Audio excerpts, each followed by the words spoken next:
बिस्मिल्लाहिर्रहमानिर्रहीम। अस्सलाम वालेकुम स्टूडेंट्स। आज हम पढ़ेंगे QSO कानून शहादत आर्टर 1984 का relevancy of fact to sub clause 4 के अंदर है। A fact is said to be proved. किसी फैक्ट को हमें किस वक्त कहा जाएगा कि इसको प्रूव किया जाए? When after considering the matter before it the court either. ठीक है, जब ये मैटर कोर्ट के सामने जाएगा, जब कोर्ट बिलीव करेगी is it is to exist और it consider as its existence. तो हम किसी भी फैक्ट को उस वक़्त प्रूव करेंगे जिस वक़्त अदालत ये कहेगी कि ये एक मैटर हुआ है या इसकी एग्जिस्टेंस जो है वो अकर करती है। नेक्स्ट के अंदर ये कहते हैं जी sub clause of fact said to be disproved. ठीक है, किसी एक पर्सन एक बात कहता है कि ये मामला हुआ है, दूसरा कहता है कि जी ये नहीं हुआ, तो कोर्ट उसको क्या कहेगी? Said to be disproved. इसको डिसप्रूव करो when after considering the matter. Disprove कब करना है? जब ये मैटर कोर्ट के सामने होगा। Either believe that it does not exist और कंसीडरिंग इट्स नॉन एग्जिस्टेंस। ठीक है, या वो उसकी डिसप्रूव हम किसी चीज़ को तब करेंगे कि एक मैटर है वो एग्जिस्ट ही नहीं हुआ। ठीक है, तो ये हमने प्रूव करना है कि वो मैटर वकूअ पज़ीर हुआ ही नहीं है। ठीक है, तो उस टाइम पे हम किसी मैटर को डिसप्रूव करेंगे। Next, a fact is said to be not to be proved. ठीक है, किसी फैक्ट को हम किस वक्त प्रूव नहीं करेंगे।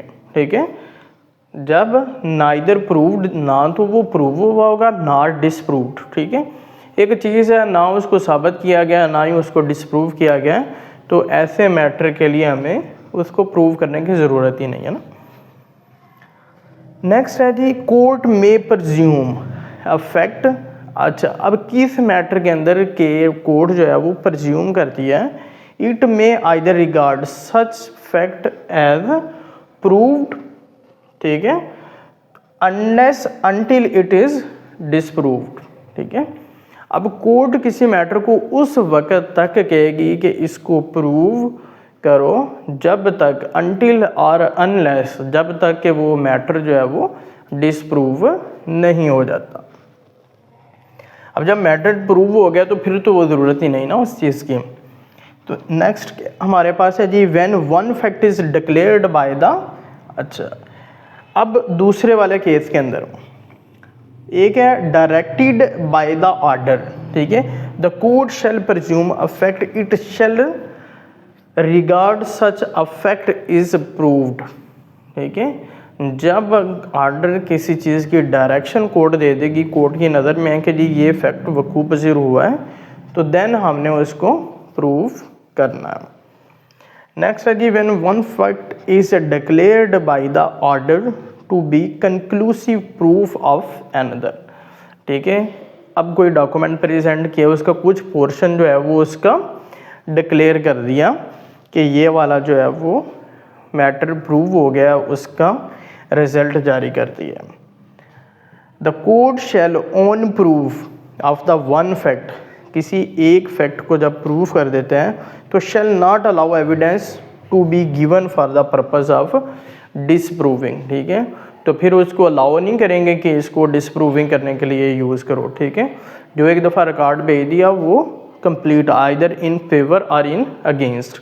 ठीक है, तो ये फैक्ट से रिलेटेड जो है वो कुछ सब क्लास सी आर्टिकल 2 की, जिनके अंदर बेसिक रिव्यू देख लेते हैं कि किसी कोर्ट के सामने जब हम मैटर प्रूफ तब करना है जब वो उसकी एग्जिस्टेंस अकर हुई है।